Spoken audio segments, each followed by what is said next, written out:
মানুষের মন যেমন মাঝে মাঝে চেঞ্জ হয়, ঠিক তেমনই মানুষের রুচিরও কয়েকদিন পর পর চেঞ্জ হয়। মানে কোনো কিছুই খেতে ভালো লাগে না। তো আমারও সেম অবস্থা হয়েছে। মাছ, মাংস বা ডিম কোনো কিছুই খেতে ভালো লাগতেছিল না। আর যেহেতু ঠান্ডা লাগছে, সো ঝাল ঝাল খেতে ইচ্ছা করতেছিল, তাই অনেক ঝাল করে একটু শুটকি ভুনা করে নিলাম। সো হ্যালো ভিউয়ার্স, আসসালামু আলাইকুম, welcome back to my video. এখন অনেকেই বলবেন শুটকি ভুনা, তাহলে শুটকি ভুনা কোথায়, আলু কেন দেখাচ্ছি? তো আমি শুটকি ভুনার সময় অল্প একটু ভিডিও করেছিলাম, ওটা ভিডিও করা হয় নাই। এই হচ্ছে আমার শুটকি ভুনা, অনেক ঝাল করে রান্না করছি আমি। কাঁচা মরিচ বেশি দেওয়া হয়েছে আর শুকনো মরিচের গুঁড়া একটু কম করে দিয়েছি। তো শুটকি ভুনার পাশাপাশি আমি আরো একটা স্পেশাল খাবার রান্না করেছি, সেটাই এখন আমি আপনাদের সাথে শেয়ার করব। সো জানতে হলে ফুল ভিডিও দেখতে হবে। আর যারা এখনো আমার পেজটি ফলো দেন নাই, অবশ্যই ফলো দিয়ে যেতে হবে। এখন যেহেতু হালকা উইন্টার, সো বাজারে সুন্দর সুন্দর নতুন আলু পাওয়া যাচ্ছে।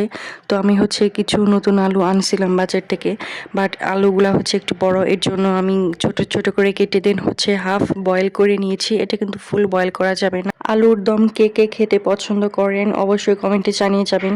তো আমি কিছু আলুর দম বানিয়েছিলাম।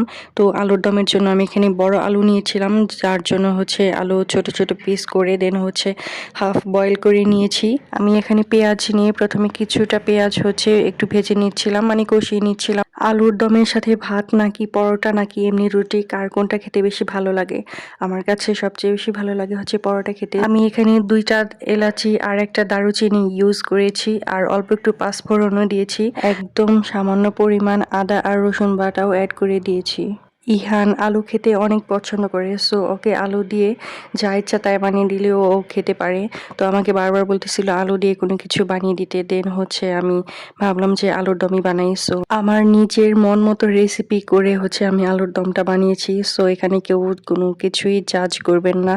আমি রিসেন্টলি খুব কম পরিমাণ মশলা ইউজ করি রান্না করতে, উইদাউট মাংস রান্না করতে মশলা কম হলে খেতে একদমই ভালো লাগে না। সো ওটার মধ্যে আমাকে বাধ্য হয়ে মশলা দিতে হয়, বাট আদার্স সব রান্নাতেই হচ্ছে আমি কম মশলা ইউজ করি। এখন আমাকে কম অয়েলে রান্না করার প্র্যাকটিসও করতে হবে, মানে আমি চাচ্ছি খুব করে। তো সব ধরনের মশলা কষিয়ে দিন হচ্ছে আমি এখানে আলুটা দিয়ে দেই।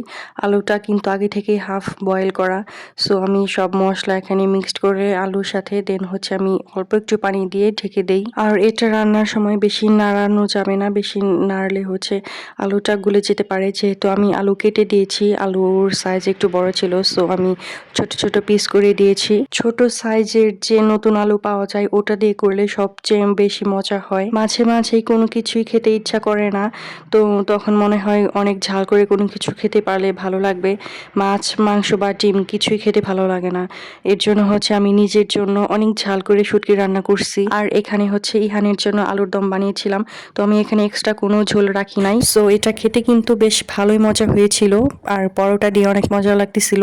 তো আমি অল্প একটু ধনিয়া পাতাও দিয়েছিলাম। আপনারাও কিন্তু এই শীতের মধ্যে নতুন আলু দিয়ে এটা ট্রাই করতে পারেন। তো আজকে এই পর্যন্ত, সবাই ভালো থাকবেন, আল্লাহ হাফেজ, thanks for watching the video.